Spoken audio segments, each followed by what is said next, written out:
मैं इमरान शेख, आप देख रहे हैं रोक टोक हिंदुस्तान न्यूज। जिस तरह से मुमरा परिसर पर अब राजनीतिक माहौल गर्मा चुका है, उसी को लेकर कई उम्मीदवार मैदान में आ चुके हैं। उसी तरह का एक मैदान है प्रभाग 29 का, जहां पर अजित पवार गढ़ से खड़े गणेश मुंडेसर, जिन्होंने एक अपील की है कि जिस तरह से चुनावी माहौल को, जो चुनाव होता है उसे डेवलपमेंट पर और गटर मीटर नाले पर किया जाता है, लेकिन धर्म और धर्म के नाम पर राजनीति नहीं की जाती है। उन्होंने भाई साहब को लेकर भी कुछ बातें रखी और जिस तरह से मुमरा में चल रही सियासत और मुमरा में चल रहे राजनीतिक दौर को लेकर उन्होंने बहुत सारे खुलासे किए। जिस तरह से खुलासे किए, हम पूरा इंटरव्यू सुनाएंगे आपको गणेश मुंडे सर का कि किस तरह का उनका खुलासा था और किस पर उन्होंने निशाना साधते हुए कहा है कि जब तक मैं दूसरी पार्टी में था उस वक्त मैं आरएसएस का आदमी नहीं था, उस वक्त मैं हिंदुत्ववाद नहीं था। किस तरह का उन्होंने खुलासा किया है, देखिए आप हमारी इस विशेष खबर में। जिस तरह से चुनावी माहौल गर्मा चुका है, उस तरह से आप भी चुनाव मैदान में उतर के हर जगह कैंपेनिंग कर रहे हो, किस तरह का रुझान है पब्लिक का? पब्लिक का रुझान तो बहुत अच्छा है और खासकर मेरे लिए तो बहुत खुशी की बात है, क्योंकि अब जब जहां जहां मैं कैंपेनिंग करने जा रहा हूँ, पब्लिक ये बोल के खुश है कि गणेश भाई अच्छा हुआ आपने वो पार्टी छोड़ दी, क्योंकि अगर वो पार्टी से रहता तो शायद मुझे आज इतना रिस्पांस नहीं मिलता। पार्टी क्यों छोड़ दी ये तो आप बेहतर जानते हो, क्योंकि यहाँ पे जब जब यहाँ पे जरूरत थी हमारे एरिया को, तब तब हमारे अवार्ड साहब गायब थे, हमारे नगर सेवक गायब थे। यहाँ पे बहुत सारी वो तो उन्होंने बयान दिया था ना घर बचाओ आंदोलन में, जब हमको यहाँ पे जरूरत थी मैं साथ में खड़ा था, लेकिन उन्होंने ये बयान दिया था कि ये एरिया मेरे अंडर नहीं आता है। 7-8 हजार वोट हमने भेजे, कन्वर्ट किया और हम लोग जो यहाँ से वोटर भेजे थे ना 149 के लिए हमदर के इलेक्शन में। कल्याण ग्रामीण का इलाका पड़ता ना दादा, तो फिर 149 थाने महानगर पालिका में नहीं, हम लोग ने जब नया वोटर आईडी बनाए थे तो हम लोग 149 के लिए बनाए थे। मैंने भी और हमारे जो नगर सेवक थे, माजी नगर सेवक कमरुल हुदा, उन्होंने जो वोटर आईडी बनाए थे 149 के लिए बनाए थे, जो नई इलेक्शन। तो वो सब सारे वोटर 6-7 हजार वोटर हमने यहाँ से भेजे थे वोटिंग के लिए वहाँ पे। जिसको उन्होंने कह के टाल दिया कि उनका क्षेत्र नहीं। हाँ, उनको तो काम करना चाहिए था ना, जब यहाँ से वोटर, हाँ यहाँ से जब वोटर जाके वहाँ पे वोटिंग कर सकते हैं अवार्ड साहब के लिए, तो वहाँ अवार्ड साहब ने यहाँ पे लोगों के लिए काम करना चाहिए था। उनके नगर सेवक भी तो थे ना। दादा अभी इलेक्शन कैंपेनिंग का वक्त है और पूरे 5 साल तो मुद्दे होते ही है, लेकिन अभी आप जनता के बीच में जा रहे हैं तो जनता खुलकर बता रही होगी कि किन किन चीजों की जरूरत इस वार्ड को है आपके पैनल।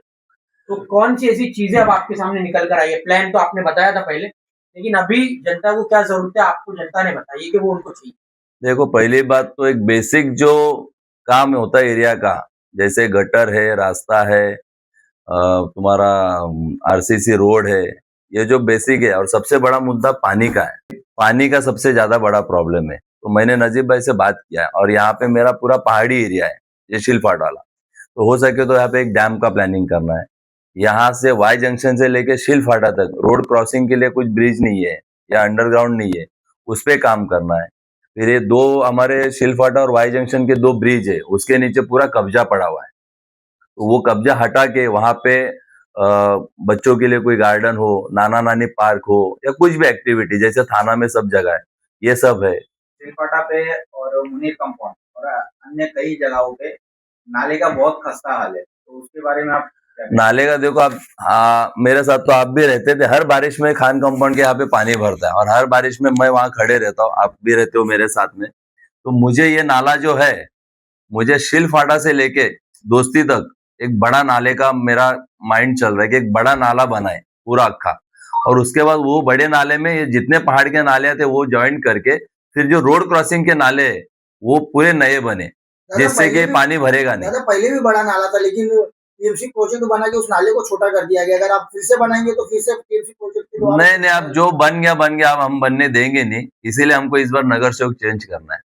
जो बन गया, हॉकर्स आई, ट्रैफिक आई, ढाबे आ गए, इनलीगल सर्विस सेंटर आ गए, ये सब हमारे नगर सेवक की वजह से आए। गणेश मुंडे जी डॉक्टर जितेंद्र अवार्ड के लिए चीखते हुए अक्सर नजर आते हैं कि मैं सेक्युलर नेता हूँ, मगर उनके ही पार्टी के कुछ लोग, जिसमें कमर खान का नाम आगे आ रहा है, उन्होंने सैयद अली भाई साहब को बदनाम करने की कोशिश की है। तो क्या लगता है कि यहाँ पे अगर जो मुस्लिम वोटर्स है दोबारा से उनको सपोर्ट देंगे या उनकी पार्टी को, तो वो मुसलमानों की इज्जत करेंगे? क्योंकि जब सैयद अली भाई साहब की इज्जत नहीं हो रही उनके द्वारा, तो बाकी मुसलमान कैसे इन पे यकीन कर सकते हैं? देखो, सैयद अली भाई साहब की तो मैं बहुत इज्जत करता हूँ, और उनका जो घराना है, जैसे हमारे में धर्मगुरु रहते, ये वो टाइप का घराना है। इनकी इज्जत बहुत अलग है। मुझे नहीं लगता कि उनको ये घराने को टारगेट करना चाहिए, और टारगेट भी कौन कर रहा है? जो 10 पार्टी घूम के आए हैं, वो लोग टारगेट कर रहे हैं। तो ये बहुत गलत हो रहा है। मैं इसके बहुत खिलाफ हूँ, और सैयद अली भाई साहब के साथ मैं हमेशा जुड़ा हूँ, और जहाँ-जहाँ भाई साहब के घराने की बात आएगी, वहाँ गणेश मुंडे भाई साहब के सपोर्ट में खड़े रहेगा। लेकिन दादा अभी आप देख रहे होंगे कि पूरे इलेक्शन की जो कैंपेनिंग चल रही है एनसीपी शरद पवार गुट द्वारा विधायक जितेंद्र आवाड द्वारा, उसमें वही बातें हैं कि सेक्युलरिज्म को वोट दो, एनसीपी अजित पवार गुट इज इक्वल टू बीजेपी, इस तरह की बातें चल रही है। तो इसका क्या जवाब है आप लोगों के पास, क्योंकि उनके पास वही एक फॉर्मूला है, इस फॉर्मूले का तोड़ क्या है? देखो, अब इलेक्शन है, कोई ना कोई मुद्दा चाहिए, ठीक है? अब ये जो आपने मुद्दा अभी निकाला है, आप जो सवाल पूछे उस पे मैं आपको एक बात बताता हूँ। अब ये मुद्दा मेरे यहाँ पे भी चल रहा है। अब ये मुद्दा मेरे यहाँ पे भी चल रहा है, क्योंकि मेरा ये जो वार्ड है, शीलफाटा है जो, और मेरा जो ये एरिया है, ये मुस्लिम पट्टा है, ठीक है? यहाँ पे भी ये बात हो रही है, तो मैं जो ये मेरी बात निकाल रहे, मैं उनसे बोलना चाहता हूँ आपके माध्यम से, जब तक गणेश मुंडे आपके साथ खड़ा था, आपके साथ काम कर रहा था, तब तक गणेश मुंडे सेक्युलर था, मुस्लिम सपोर्टर था। आज जब मैंने पार्टी चेंज करके नजीब मुल्ला टीम में आ गया, तो गणेश मुंडे हिंदू हो गया, आरएसएस वाला हो गया। ये फालतूगिरी बंद करो, ये सब अब जाने दो, ठीक है, कोई बात नहीं। पब्लिक को सब पता है, जितने मेरे मुस्लिम भाई है मेरे सपोर्ट में खड़े, और उनका एक ही बोलना है, गणेश भाई आप ये सब बातें छोड़ दो, हमको पता है कौन हमारा है कौन पराया है। और रही बात हिंदू मुस्लिम की अगर आती है, तो उनका पब्लिक का ये जवाब है कि जब यहाँ के मुसलमान परेशान थे, पानी को लेके, रास्ते को लेके, जो रोड पानी भर रहा था उसको लेके, तब हमारे मुस्लिम नगर सेवक कहाँ थे? तब क्यों नहीं सामने से आगे आए और बोले हमारे मुस्लिम समाज के लोग परेशान है, क्यों नहीं सामने आए? मुझे वो बात की टेंशन नहीं है, मैं बिंदास लड़ रहा हूँ। और जैसे कि अभी आपसे ये सवाल पूछना ज्यादा जरूरी है कि उलमा कराम एक पत्रकार परिषद करते हैं और पैनल क्रमांक 33 के उम्मीदवारों के लिए वोट मांगते हैं। लेकिन चलिए पैनल क्रमांक 33 की बात होती तो ठीक था, लेकिन उन्होंने कहा कि जो बीजेपी आ जाएगी अगर आपने एनसीपी अजित पवार गुट को वोट दिया तो घड़ी को वोट दिया। शहर में कई मुद्दे हैं, उसको लेकर बात नहीं हुई, लेकिन बात हुई तो सिर्फ इसी चीज पे कि एक सेक्युलर पार्टी को हमको वोट देना है। तो साजिद भाई, आप एक मुसलमान उनके नाते क्या जवाब देंगे? क्या हम सिर्फ सेक्युलर पार्टियों के भरोसे जिंदा है? नहीं, ऐसी बात नहीं है। सेकुलर पार्टी तो हर इंसान को सेकुलर होना चाहिए। किसी को भी मतलब कोई एक पार्टी को लेकर नहीं बैठना चाहिए। और जो कहते हैं कि घड़ी और बीजेपी एक है, तो हम नगर सेवक का इलेक्शन करने जा रहे हैं। नगर सेवक के इलेक्शन में ये सब बातें आदमी आदमी देखकर आदमी वोट देता है। और नगर सेवक के इलेक्शन में तुम सीएम को लेकर आओगे या पीएम को लेकर आओगे, सब नहीं कहना चाहिए कि घड़ी है। हमारे वार्ड में बीजेपी और घड़ी आमने सामने है, हमारे सामने बीजेपी भी है। तो अगर हम बीजेपी वाले होते तो बीजेपी के अपोजिट क्यों होते, साथ में होते? तो कहीं ना कहीं ये कहना गलत है कि घड़ी जो है वो बीजेपी की है। जिस तरह से इलेक्शन आता है तो उलमा को बुलाया जाता है अपील के लिए। और इस बार तो मुमरा के उलमा नहीं थे, बाहर के दिल्ली तो क्या देवबंद। आपको क्या लगता है, जिस तरह से धर्म गुरुओं को किसी पक्ष में किसी पक्ष पार्टी की तरफ से इस तरह की कैंपेनिंग करना चाहिए? नहीं, उलमाओं को ये सब में इंटरफेयर नहीं करना चाहिए, जहाँ तक मेरा ख्याल है। और मस्जिदों से जो बयानात होते हैं वो भी नहीं करना चाहिए कि फला आदमी को वोट दो आप। अभी जो वो बात कर रहे थे कल, जो पत्रकार परिषद कर रहे थे, जो आलिम उसमें बात कर रहे थे, उन्होंने सीधा सीधा आरोप लगाया कि जब से मैं मुमरा शहर में आया हूँ, मुझे कॉल्स आने लगे, मेरे पास रिकॉर्डिंग्स है कि मुझे धमकियां दी जाए। सीधा से सीधा उनका मतलब यही था कि घड़ी के उम्मीदवारों की तरफ से धमकियां आ रही। तो इसमें क्या सच्चाई लगती है आपको? अब कौन किसको धमकी दे रहा है वो तो मुझे नहीं पता, मेरे कान तक तो बात ये नहीं आई अभी तक।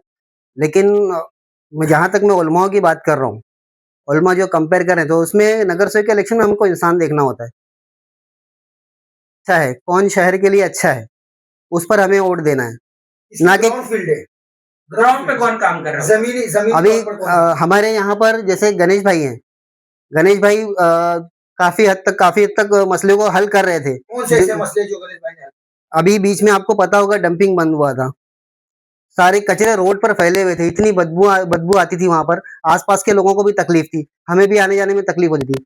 कोई नगर सेवक वहां पे नजर नहीं आया, कोई नगर सेवक। हमारे गणेश भाई ने कचरा उठवाया अपना जेसीबी बुलवा कर। देखिए, मैं आपकी जानकारी के लिए बता दूं कि कमरुद्दीन शेख ने भी वो काम पहले कुछ दिन पहले किया था, गणेश मुंडे जी के कुछ दिन पहले किया। फिर एक बार करके गायब हो गया, उसके बाद का कौन उठाएगा? वो तो नगर सेवक थे, उनका तो फर्ज था ना, वो 7-8 साल से नगर सेवक थे, उनका तो फर्ज था। हमारे यहाँ पे नाला है, वो पानी जब पहाड़ का आता है तो वो पहाड़ का पानी नाले में नहीं जाता है, वो बस्तियों में से घूमकर आता है, फिर कहीं जाके नाले में मिलता है। तो उसका काम खैर मैंने उनसे करीब 4 साल 5 साल पहले कहा था कि हमारे घर पर पानी भरता है तो उसका कुछ करिए। तो उन्होंने कहा था, मुझे आश्वासन दिया था कि आपका काम हो जाएगा और उसमें पाइप डालना है हमें।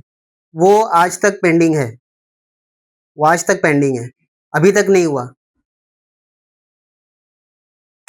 और उसके बाद कई ऐसे काम हैं जो बचे हुए हैं। आप अगर शाम के टाइम पर आ जाओ तो जो नल में पानी आता है शाम में हमारे यहाँ 6 बजे जो पानी आता है वो पूरी सड़कों पे बहता है और हमारे यहाँ पानी नहीं पहुँचता है।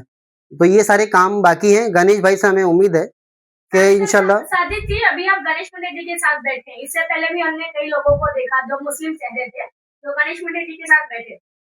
अभी गणेश मुंडे जी ने बताया कि जब वो पार्टी से हटे तो आरएसएस वाले हो गए, वो हिंदू हो गए।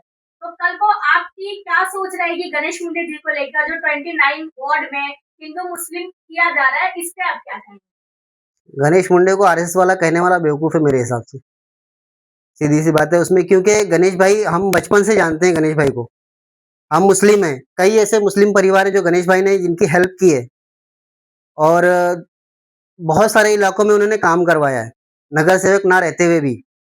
और हम चाहते हैं इंशाल्लाह कि आगे नगर सेवक बने और अच्छी तरीके से काम करें। आखिरी में जनता से आपकी क्या अपील रहेगी? देखो, मैं आपके माध्यम से जनता से अपील करता हूँ कि राजनीति है, इसमें धर्म की बात नहीं आनी चाहिए। और अगर धर्म की बात आई है तो मैं आपसे रिक्वेस्ट करता हूँ कि आप सोच समझकर अपना वोट दीजिए। यहाँ पे अब क्या चल रहा है, जिसको हारने का डर होता है वहां से ये सब चीजें होती है। अब मैं जब जहां जहां कैंपेनिंग करने जाता हूँ, वो मेरे पीछे से कोई आके मेरे पैम्पलेट्स वगैरह चिपकाए वो फाड़ दे रहे। फिर एक बार सिबली नगर में चला गया, किसी ने ऊपर से चूना मार दिया। और अब बात चल रही धर्म की, तो देखो हार जीत होने वाली है, कोई तो एक ही जीतेगा और जिताने वाला हारने वाला ऊपर बैठा है। आप पब्लिक से मैं रिक्वेस्ट करता हूँ कि ये जो धर्म का मामला चल रहा है या चलेगा, तो इस पे आप ध्यान ना दीजिए। आप बहुत अच्छे से मुझे जानते हो, मेरे घराने को, मेरे फैमिली को जानते हो, मैं बचपन से आपके साथ जुड़ा हूँ। आपको आगे भी कोई बोलने का मैं मौका दूंगा नहीं। बस एक वोट आप मुझे दीजिए 29B में 3 नंबर के निशान पर। मेरी वाइफ है निकिता गणेश मुंडे, बस वहीं पे आपको वोट देकर मुझे जिताना है और मेरी ताकत बढ़ाना है। क्योंकि अगर आप मेरी ताकत बढ़ाओगे तो मैं ताकत लेके टीएमसी जाऊंगा, वहां फाइट करूंगा, लड़ूंगा और आपके लिए अच्छे से अच्छा फंड लाके पूरा सील फाटा चेंज करूंगा। और हमको ये चेंज चाहिए, बदलाव चाहिए। यहाँ पे 5-5, 6, 8-8 साल से कोई चेंज हुआ नहीं है। हमारे पुराने नगर सेवक आज तक सिर्फ गटर मीटर वाटर में ही फंसे पड़े, इनको गटर से निकलना हुआ नहीं। हमको गटर से बाहर निकलकर जो नई नई स्कीम आई है गवर्नमेंट की, वो आप तक लाना है। एक बात आपके माध्यम से बोलना चाहता हूँ, आज 7-8 साल से मेरा जो एरिया है, मेरे ख्याल से सब जगह पानी का बहुत प्रॉब्लम था। लेकिन आप देख, अब जब मैं कैंपेनिंग कर रहा हूँ तो मैं एक देख रहा हूँ कि जो 8 साल पानी नहीं आया, अब ये 10 दिन में सब जगह पानी आ रहा है, सब जगह पानी आ रहा है। फिर हमारे जो उम्मीदवार है भावी जो मतलब लड़ने वाले इच्छुक उम्मीदवार भी और माजी उम्मीदवार जो माजी नगर सेवक, इनको मैं देख रहा हूँ कोई हैंडपंप लेके घूम रहा है। जो सोसाइटी में जा रहे भाई क्या प्रॉब्लम पानी का, तो उधर हैंडपंप मार के दे रहे। कोई नगर सेवक डंपर जैसे भी लेके घूम रहे। तो मैं ये बोलना चाहता हूँ कि आप थे कहाँ जो लोगों को आपकी जरूरत थी, जब कचरे का प्रॉब्लम चल रहा था, पानी का प्रॉब्लम चल रहा था, जो आप ये जो काम कर रहे हो ये इसके पहले क्यों नहीं हुआ? और जब आप पब्लिक को जो आपके घर पे जा रही थी, ऑफिस पे जा रही थी और आप सबको बोल रहे थे कि फंड नहीं है, अब आपके पास कहां से फंड आ रहा है? ये जो आप हैंडपंप मार रहे हो इनलीगल, इनलीगल हैंडपंप मार रहे हो, पानी का कनेक्शन मार रहे हो, तो अब आपके पास फंड कहाँ से आया? इसका मतलब आप पब्लिक को उल्लू बना रहे थे फंड के नाम पे। मतलब ये फंड आपने पब्लिक का पैसा आपने छुपा के रखा था ताकि ये इलेक्शन के टाइम पे काम आए। आपका उम्मीदवार पढ़ा लिखा होना जरूरी है, क्योंकि बहुत इज्जत करता हूं और करता रहूंगा। लेकिन बुरके वाली लेडीज, मतलब अपनी जो माँ बहन है, मैं एक नाम लेना चाहता हूँ अश्विन भाभी का। अश्विन भाभी एक नगर सेविका है, बुरके में रहती है, नकाब में रहती है, लेकिन भाभी पूरे मुमरा में काम करती है, हर गली में दिखती है और टीएमसी में सबके लिए आवाज उठाती है। जब 29 की बात आती है तो मैं पब्लिक से बोलना चाहता हूं कि हमारे जो उम्मीदवार है आप उनको देखो परखो और एक अच्छा उम्मीदवार यहां से चुन के भेजो जो आपके लिए वहां पे आवाज उठाए, फाइट करे, ना कि वहां जाके हाथ फोल्ड करके बैठे रहे। ये दावा किया गया एनसीपी शरद पवार गुट की तरफ से कि अब की बार जो हमने कैंडिडेट्स उतारे हैं वो पढ़े लिखे हैं, बड़े चुन चुन के कैंडिडेट विधायक जितेंद्र अवार्ड आए। देखो, इस विषय में ये बोलना चाहता हूँ कि मेरी जो मिसेस है ये अच्छे एजुकेटेड है, पढ़ी लिखी है और मुझे उस पर पूरा भरोसा है कि टीएमसी में जो जो लेडीज लोग को लेके स्कीम निकलेगी उसके लिए आवाज उठाएगी और कहीं पर लेडीज लोग के लिए जितना बनेगा मुझे भरोसा है मेरी मिसेज पक्का करेगी। और एक और खुशी की बात है कि आज के बाद किसी लेडीज को मुझ तक आने की जरूरत नहीं पड़ेगी, वो बेफिक्र होके बेझिझक मेरे मिसेज से कांटेक्ट कर सकते हैं। और मुझे पता है जब लेडीज इकट्ठा होके कुछ काम करते तो वो काम अच्छे अंजाम तक चले जाता है।